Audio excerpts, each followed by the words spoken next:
Dando então prosseguimento aos vídeos de Atos dos Apóstolos, vamos falar agora do capítulo 21.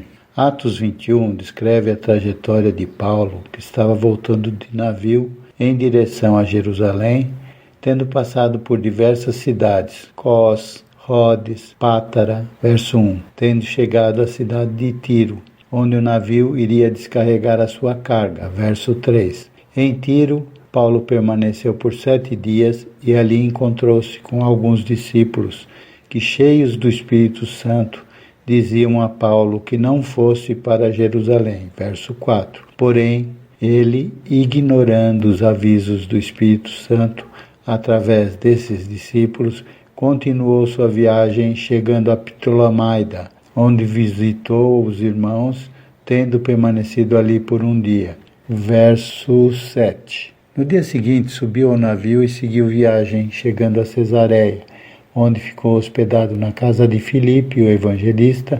Verso 8. O verso 9 diz que Filipe tinha 4 filhas virgens que profetizavam. O verso 10 diz que Paulo permaneceu nessa casa por vários dias, tendo chegado ali, vindo da Judeia, um profeta chamado Ágabo. O verso 11 diz que esse profeta tomou a cinta de Paulo e com ela prendeu seus próprios pés e mãos, dizendo: assim diz o Espírito Santo, assim ligarão os judeus em Jerusalém o homem de quem é essa cinta, e o entregarão nas mãos dos gentios. Ou seja, estava ali se confirmando o que já lhe haviam dito, através do Espírito, os irmãos em Tiro. O verso 12, e ouvindo nós isto, rogamos-lhe, tanto nós como os que eram daquele lugar, que não subisse a Jerusalém. Sabemos que foi Lucas quem escreveu o livro de Atos, ou seja, ele fazia parte da comitiva que acompanhava Paulo nessa viagem. Embora tais alertas tenham sido bem intencionados, Paulo decidiu continuar em sua missão. Ele estava decidido a ir a Jerusalém, mesmo que isso significasse enfrentar adversidades. Provavelmente Paulo sabia que havia um propósito maior em sua jornada e que essas adversidades faziam parte do plano divino para a sua vida e para a igreja primitiva. E a resposta de Paulo está no verso 13. Que fazeis vós, chorando e magoando o meu coração? Porque estou pronto não só a ser ligado, mas ainda a morrer em Jerusalém pelo nome de Jesus. O verso 14 diz que esses irmãos, vendo que não conseguiriam convencer Paulo, se aquietaram, dizendo então que fosse feita a vontade do Senhor, e a comitiva seguiu para Jerusalém, levando consigo um antigo discípulo chamado Minasson, natural de Cipre, e em Jerusalém ficaram hospedados na casa desse discípulo. Percebe-se que Paulo, apesar de estar se dirigindo para Jerusalém, não deixava de visitar as igrejas pelo caminho, fortalecendo as comunidades, entregando palavras de fé e as boas novas da graça de Jesus, ou seja, fazendo a obra de disseminação e promovendo o crescimento da igreja.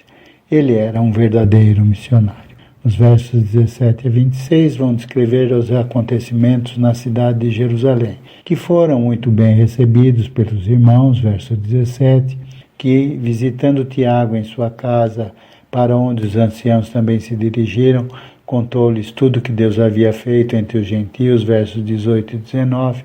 A partir do verso 20, percebe-se que alguns judeus já começam a contestar e criticar Paulo, acusando-o de abandono da lei de Moisés.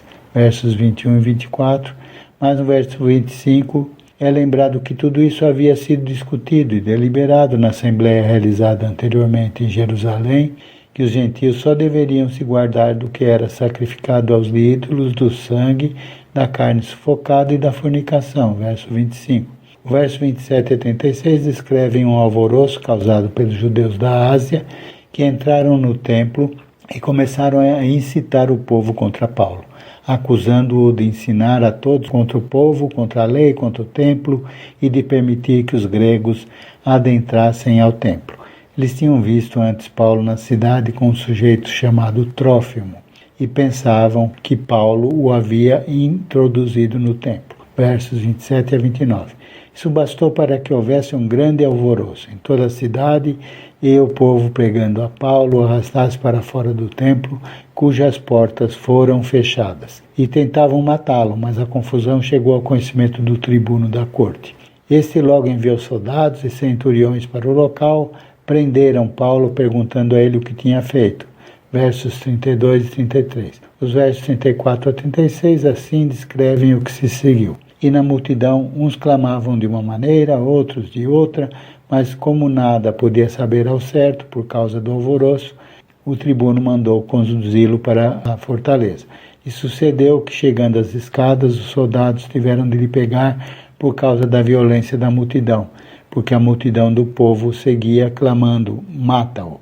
Mais uma vez pode-se constatar a hipocrisia desse povo judeu, aqui agindo como ferrenhos defensores da lei e ao mesmo tempo desobedecendo o 6º dos 10 mandamentos, no qual diz para não matar. Êxodos 20, 13.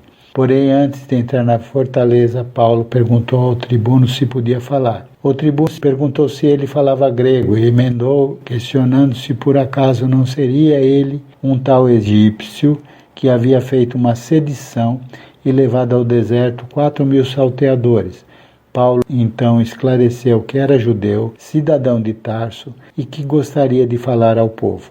O tribuno permitiu e Paulo se dirigiu ao povo e lhes falou em hebraico, versos 37 a 40. Assim termina o capítulo 21.